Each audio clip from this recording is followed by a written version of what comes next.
Olá, amigos da TV Justiça, está começando agora a Justiça em Foco, um programa que leva você até o dia a dia dos tribunais de justiça de todo o Brasil. O nosso convidado de hoje é o presidente do Tribunal de Justiça do Estado do Amazonas, desembargador João Simões, a quem, antes de mais nada, eu agradeço pela presença aqui nos estúdios da TV Justiça. Eu quero agradecer a oportunidade de falarmos a respeito do Tribunal de Justiça do Amazonas. E, desembargador, nós vamos começar, inclusive, falando, antes de mais nada, do próprio desembargador. Como sempre, nós vamos ver agora uma reportagem a respeito da carreira do presidente do Tribunal de Justiça do Estado do Amazonas. João Simões nasceu em Manaus e estudou Direito na UFAM, Universidade Federal do Amazonas. Formou-se em 1974.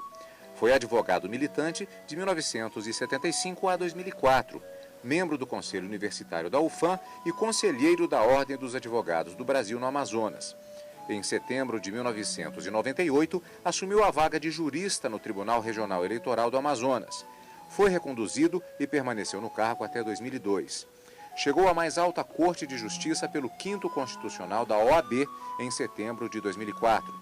No Tribunal de Justiça do Amazonas, João Simões exerceu os cargos de ouvidor-geral, presidente da 2ª Câmara Cível, coordenador-geral dos juizados especiais da capital e do interior, vice-presidente e corregedor-geral. Assumiu a presidência do Tribunal de Justiça em julho de 2010. Desembargador, uma pergunta que já é tradicional e sempre é curiosa a recepção que nós temos, porque as respostas são variadas, a despeito do que normalmente as pessoas pensam, que é a seguinte pergunta: por que pelo direito? Pois é, o direito sempre me fascinou e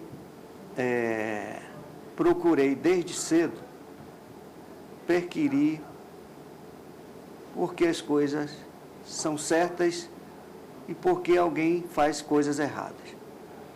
Daí porque sempre, desde pequeno, quando me perguntava, eu sempre disse que queria ser advogado. Me formei na advocacia e logo comecei a advogar. Mas uma situação que sempre me deixava preocupado era como preencher a vaga do advogado no Tribunal de Justiça.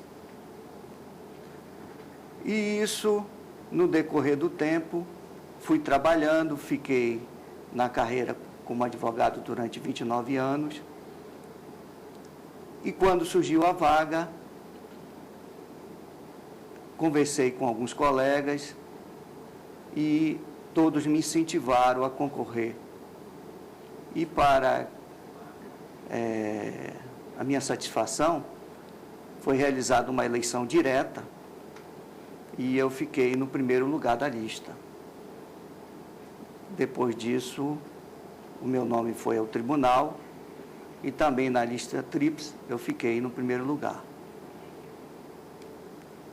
E depois, como o processo caminhou, foi às mãos do Sua Excelência o Governador, que resolveu atender ao anseio para contemplar aquele que tinha ficado no primeiro lugar.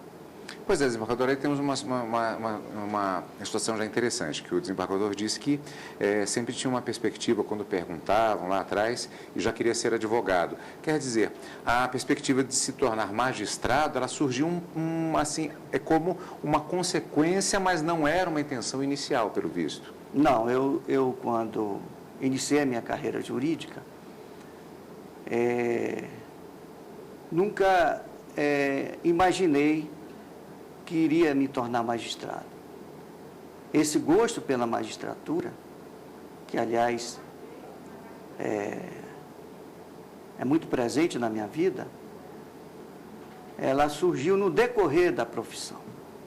Já como magistrado, efetivamente? Não, já como advogado. Como advogado, na medida que lidava com a questão da magistratura? Na medida em que eu ia tratando com os magistrados, com os promotores, com os servidores, eu fui conhecendo a importância de cada um dos atores, ou seja, o do advogado, do promotor e do juiz.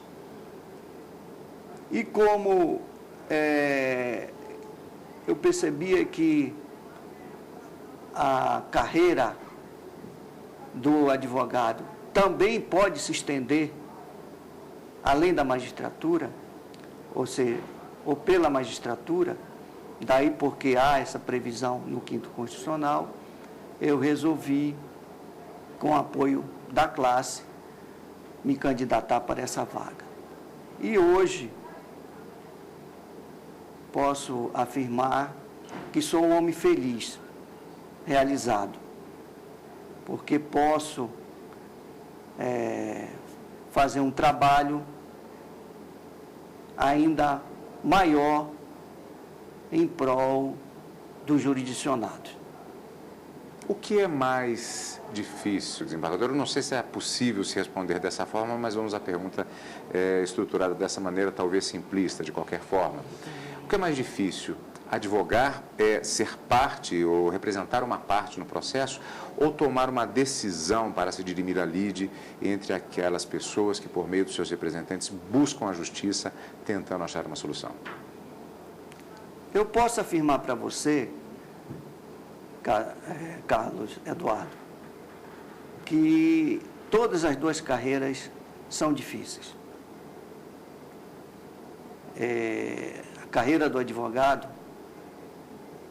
é uma militância constante. E posso, pela experiência que estou obtendo todos os dias, afirmar que hoje a carreira do advogado é muito mais difícil ainda, até pela concorrência. Veja só no estado do Amazonas nós temos hoje 10 faculdades de direito. Quando eu me formei, só existia uma, que era a Universidade Federal. Para um estado daquele tamanho também, desembargador? Pois é. E ser magistrado, ao lado das dificuldades, tem também a grande angústia e a solidão de quem decide. Porque cada processo é uma vida, é uma história que está em jogo.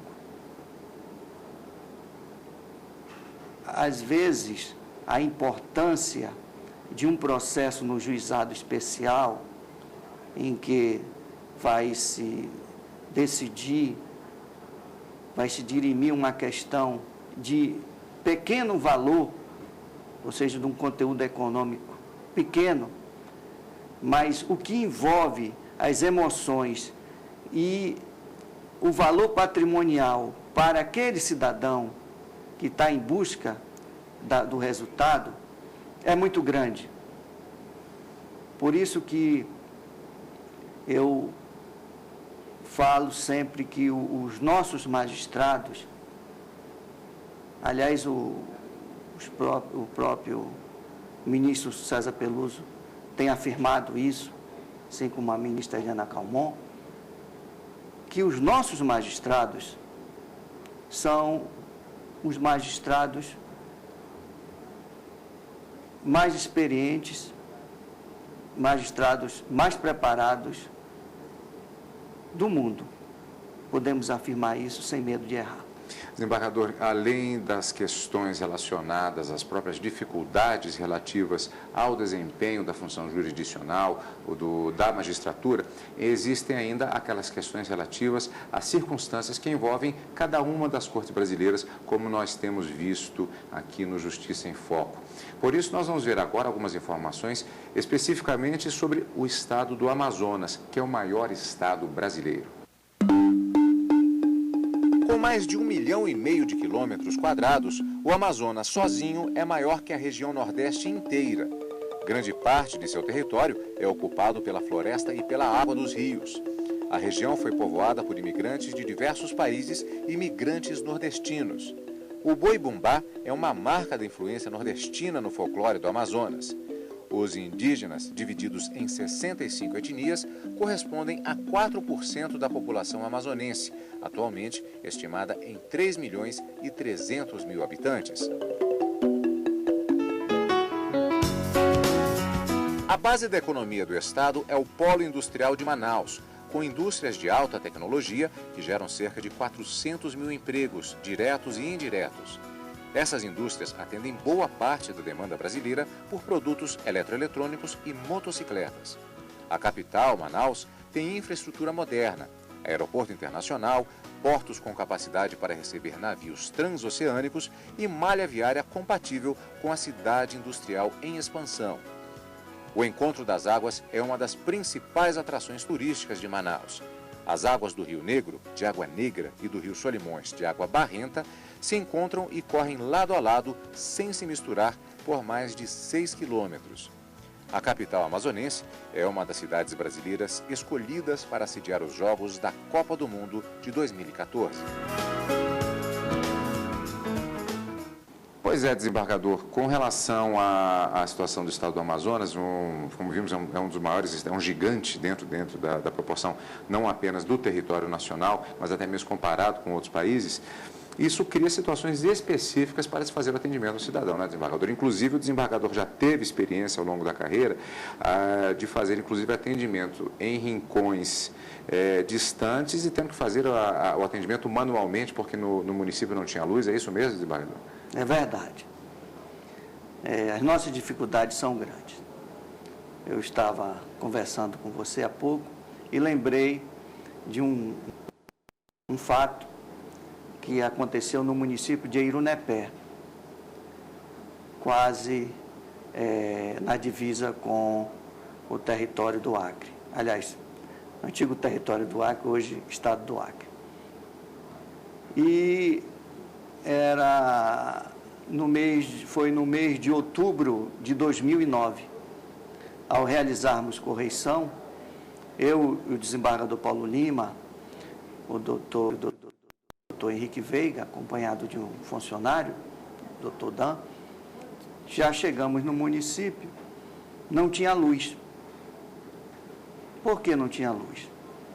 Porque a balsa com combustível para abastecer a cidade ainda estava se arrastando pelo rio Juruá, e como o rio estava muito baixo, ela vinha muito devagar, e isso já causava um transtorno muito grande.